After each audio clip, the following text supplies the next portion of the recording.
మాజీ CM YS Jagan పై కూటమి ప్రభుత్వం మరోసారి కక్ష సాధింపు చర్యలకు దిగింది. జగన్ ఎక్కడకు వెళ్లినా జనం సునామీలా చుట్టేస్తూ ఉండటంతో చంద్రబాబు ప్రభుత్వంలో వణుకు మొదలైంది. అందుకే అధికారాన్ని అడ్డు పెట్టుకొని జనాన్ని నియంత్రించాలని చూస్తున్నాయి. ఇందులో భాగంగానే ఈ నెల 31వ తేదీన వైఎస్ జగన్ నెల్లూరు పర్యటనపై ఆంక్షలు విధించింది. జననేత జగన్ టూర్పై విధించిన ఆంక్షలేంటో చూద్దాం. ఈ నెల 31న వైఎస్ జగన్ నెల్లూరులో పర్యటించబోతున్నారు. మాజీ ముఖ్యమంత్రి, రాష్ట్రంలో ప్రధాన ప్రతిపక్ష పార్టీ అధినేత జిల్లా పర్యటనకు వెళుతుంటే కూటమి సర్కార్ భయపడుతోంది. ఆయన పర్యటనపై అనేక ఆంక్షలు విధిస్తోంది. వాస్తవానికి ఈ నెల 3వ తేదీనే జగన్ నెల్లూరులో పర్యటించాల్సి ఉంది. అయితే అప్పుడు కూడా అనేక అడ్డంకులు సృష్టించి హెలిప్యాడ్ కు అనుమతి ఇవ్వకుండా కుట్రలకు తెరతీసింది. అసలు దారే లేని ముళ్లకంపలు, చెట్లతో కూడిన ప్రాంతంలో హెలిప్యాడ్ ఏర్పాటు చేసుకోవాలని ఒక రోజు ముందు చెప్పింది.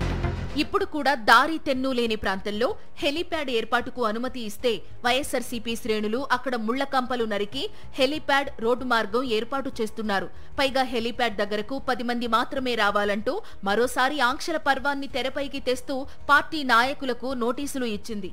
నెల్లూరు జిల్లా వైఎస్ఆర్సీపీ అధ్యక్షుడు, మాజీ మంత్రి కాకాని గోవర్ధన్ రెడ్డిపై దాదాపు 13 అక్రమ కేసులు బనాయించి నెల్లూరు సెంట్రల్ జైల్లో రిమాండ్ ఖైదీగా ఉంచింది. ఈ క్రమంలో వైఎస్ జగన్ కాకాణితో ములాఖత్ కోసం నెల్లూరు వెళుతున్నారు. జగన్ జైలు వద్దకు చేరుకునే సమయంలో ప్రజలకు, కార్యకర్తలకు అనుమతి లేదంటూ పోలీసులు నోటీసులిచ్చారు.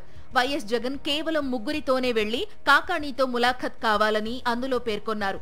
అక్రమ కేసులో జైల్లో ఉన్న కాకాణిని పరామర్శించడానికి జగన్ వస్తున్నారంటే కాకాణి కుటుంబ సభ్యులు, నెల్లూరు జిల్లా ముఖ్య నేతలు కూడా జైలు వద్దకు వెళతారనే కనీస ఆలోచన కూడా లేకుండా పోలీసులు వ్యవహరిస్తుండడాన్ని అందరూ తప్పుపడుతున్నారు.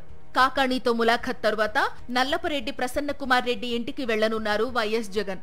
ఇటీవలే టీడీపీ ఎంపీ వేమిరెడ్డి దంపతుల ప్రోత్సాహంతో టీడీపీ రౌడీ మూకలు ప్రసన్న కుమార్ రెడ్డి ఇంటి మీద పడి సృష్టించిన విధ్వంసాన్ని రాష్ట్ర ప్రజలంతా గమనించారు. ఈ నేపథ్యంలో వైఎస్ జగన్ ప్రసన్న కుమార్ రెడ్డి కుటుంబాన్ని పరామర్శించడానికి వెళుతున్నారు. ఇక్కడ కూడా కూటమి సర్కార్ కుట్రలు చేస్తోంది.